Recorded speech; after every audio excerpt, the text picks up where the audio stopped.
Hey everyone, welcome to Running Retro. Today we're going to be doing an NES RGB mod on an original Famicom. Mine specifically is a later model Famicom, so the power amp board is a little bit different, but for the purposes of this mod, it doesn't really make that much of a difference, so we'll get to that a little bit later. As you can see on screen, these are the parts for the mod. In the upper right, we have the replacement PA board. In the upper left, we have the RGB board for the PPU. We have the standoffs in the middle right. On the bottom right, we have the slot for the NES RGB board and the motherboard. There is an 8-pin mini DIN connector. There is an S-video connector, a dedicated audio connector, a power connector, a slide switch, a push button, and a 10K trimmer potentiometer, all which will be assembled in a little bit. Here we have the power amp board up close. We will have to solder a few things in first. Two 220 microfarad capacitors. Make sure that you pay attention to which is the positive and the negative side. On the capacitors, there should be minuses on the negative side, and the positive side is listed there on the board. We also will need to install the DC jack, the dedicated audio jack, the 10K trimmer potentiometer, the sliding switch, and either the S-video or, as we're going to do, the 8-pin mini DIN for RGB. There's also a spot on the middle left there where you can plug in the push button switch. Here you can see the power amp board fully assembled. The only thing I haven't done other than the jumpers is on the far left middle below JP8 and to the left of JP11, I haven't installed the push button. And the reason I haven't done that is I hadn't decided at this point whether to put that on the top of the board as we're looking at it now or the bottom. If you put it on the bottom, it's a color palette switch and you can drill a hole in the case and get immediate access. But if you put it on the top, you can actually wire the controller to be able to do the same. And I don't like to do more mods to the actual case than I have to. I like to keep it as original as possible. So I was kind of torn in this case between which I would do. You may do it either way at your discretion. Both are absolutely fine. In the end, I do decide to put this on the top and rely entirely on the controller. So in the end clips, you may see this mounted to the top of this board. Next, we're going to remove the PPU. Now, if you look at the board as you see it now, you can see U5 PPU, and the PPU is RP2CO2G-01FP2G. The chip below that is the CPU. You can see it's a U6 CPU labeled directly above it.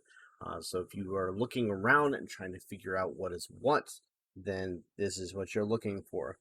Now, I am not showing the process for desoldering this PPU. You want to be very, very, very careful when you are desoldering this PPU. It is not easy.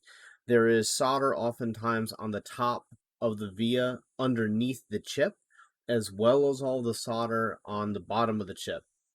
And you can see I've got a pair of tweezers here. You just want to grab the PPU and you want to wiggle it with tweezers. You don't want to pry this out. You don't want to apply any force because you will break the vias. And if you break the vias, then you're in a lot of trouble. There's just no reason to take the risk. So desolder it, give it a wiggle, see if it comes out easily. If it doesn't, then you haven't fully desoldered it and you want to make sure that you really have. You can take your fingernail and just wiggle the leg. There may be just a small bead of solder, but don't put any real pressure on that because those vias are very delicate and this is something you really don't want to mess up because if you're going to make a mistake, which is going to destroy your Famicom, it's probably right here in this process. It's not undoable if you're patient. You just need to know it's going to be a little difficult to get out if you're doing this at home, especially if you don't have the proper equipment.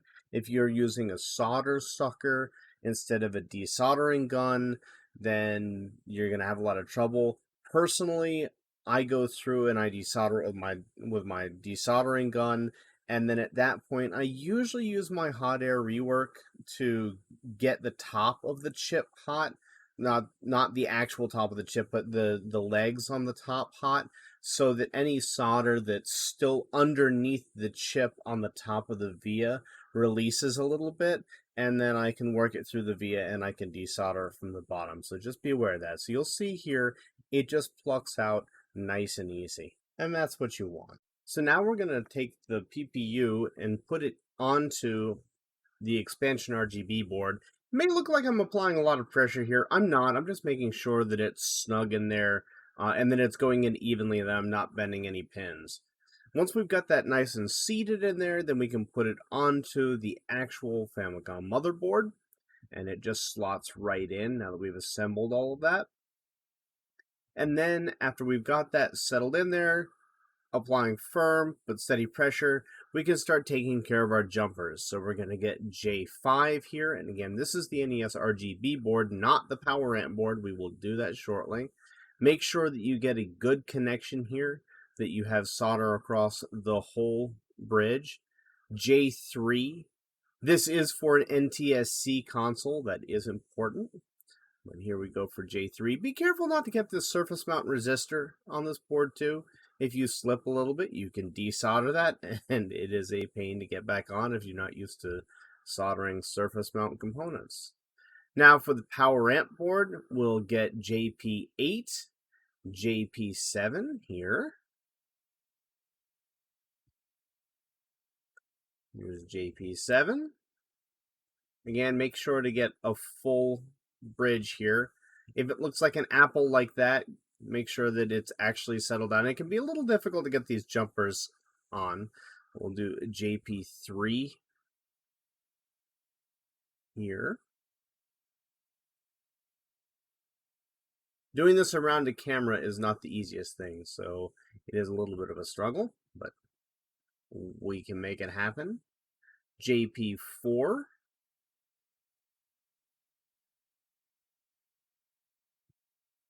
And I'm going to touch up a little bit here.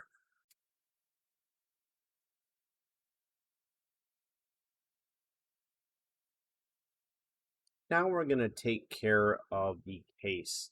So you will have to cut out a little bit of the case underneath here, right where I'm pointing, so that there is space for the PPU. So just cut out that plastic, line it up as best you can. And then on the back here, you do need to cut a hole for the mini DIN and the audio. Next up comes the one thing that I really don't like doing, because this is a permanent mod to the Famicom outside of just the case. It's an actual permanent mod to the board, and I don't like doing that, but in this case, it's necessary. We need to cut the track to pin 45 on the cartridge slot. And if you wanted to undo this, you would still be able to bridge it, but you would have a cut in your track on your Famicom board. So if that is a deal breaker for you, then this is the place to stop. But once you do this, there's no going back. It's pretty easy to do. Just get an X-Acto knife. What I like to do is take the tip of the blade and directly apply pressure to the track, and then take a multimeter and test both sides of it and make sure that you've broken connectivity between the two sides and you've actually cut the trace. Now we're entering the home stretch, and all we need to do is just solder all of our connections. Now we've got all the boards in place. And here is a still of what it will look like. Everything is pretty explanatory. The power amp board is really well labeled, and it shouldn't be that difficult to follow. I will link in the description eTim's instructions so you can follow along. There are a couple things that are kind of interesting in that, though. And I wanted to use this as an example because there's actually an error here, and it caused me a lot of trouble the first time I made it. You'll see that the power switch is actually still wired to the board, and then the 5-volt and ground, the power switch, is wired to that. That will not work. Your console will not turn on if you do that. You need to wire the power amp board directly to the switch. So when you're setting this up, make sure you do not leave the switch connected to the board. It will not work.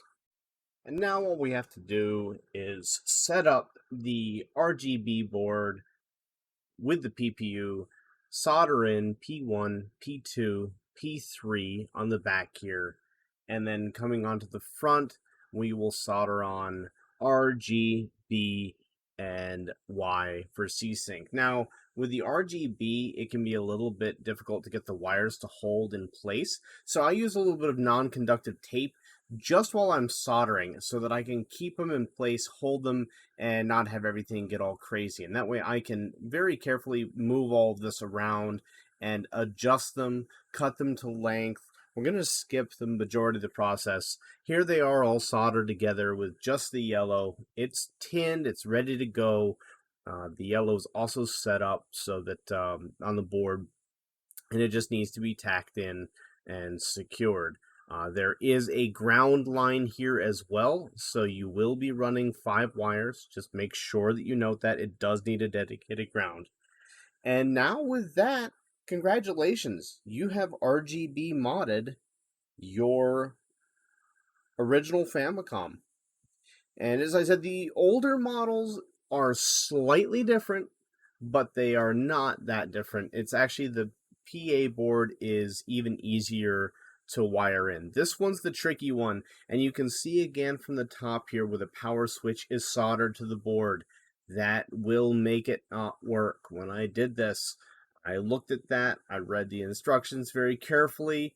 This was one of the first mods that I did a long time ago, and I struggled with it. That was the only thing that was wrong, is I didn't wire it directly to that power switch. So when you do this, if you have a later generation original Famicom, make sure you run those 2 wires directly to the switch and don't interact with the board there at all, where that red and that white wire are.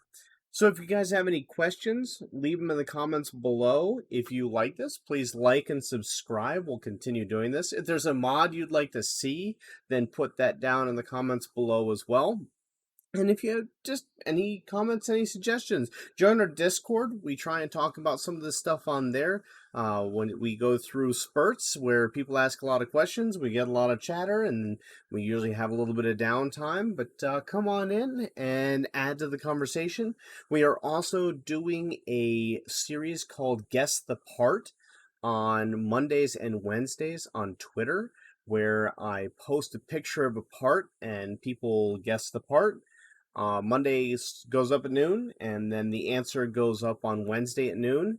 The Wednesday one goes up at noon, and the answer goes up on Friday at noon. Usually the Monday is a little bit easier, and the Friday is a little bit more difficult.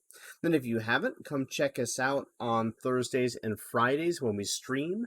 Thursdays are RPGs, and Fridays are a mix of fun and challenge runs, usually in platformers or something a little more action-based, because we played the RPG on Thursday. Thanks so much for joining us, and we hope this helps.